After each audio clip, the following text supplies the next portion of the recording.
Good afternoon. I would like to read a sound poem. Sound poem. Sound poem. Sound poem. Sound poem. Sound poem. Sound poem.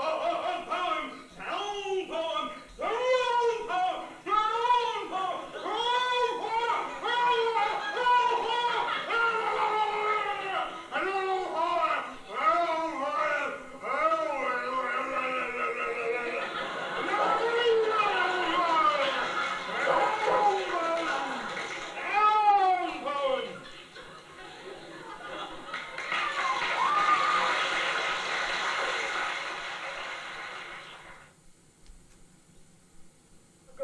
Got interested in the sound poetry quite by accident. I used to live in England, and the fellow whose house I was staying, he was a painter, and he was a great organiser and entrepreneurial sort of character, and he was running this was at Brighton, which is a seaside resort on the south coast of England. He was running a big poetry reading on the beach, and which was a weekly event. It was every Sunday afternoon and went on for hours. He had licences from the council and all this sort of thing. But as ever, he kept running short of poets, so he used to run around to his friends and sort of drag them up and sort of read something. He'd shove anything under them, like sort of John Donne or Shakespeare or Christ knows what, and they'd sort of stand up as wooden as wooden swords or something and read this sort of thing. So he dragged me along to this, and as I have got a stutter, I was a bit apprehensive, but he was a nice guy and I wanted to help him out. Well, the guy in front of me had read this Allen Ginsberg poem which begins, fuck you America, and then goes on to describe the crimes of the USA. It's a very, very long poem. And I sat through that getting more and more irritated and more apprehensive, and I thought, Christ, I've got to do something different to this. So I stood up, and instead of reading all the prepared scripts that John had given me, I disregarded them altogether, and I counted. I went 1, 2, 3, 4, 5, 6, 7, 8, 9, 10, 11, 12, 13, 14, 15, 16, 17, 18, 19, 20, and so on, till I sort of, the audience all counting with me, and then I decided we needed a bit of action. So this was right on the seafront. It was about 100 yards from the beach. So I grabbed the soapbox sort of thing. I ran into the sea, and I put it in the sea, and I sort of stood there counting relentlessly into the sea until I got tired.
Fuzzbug, fuzzbug, fuzzbug.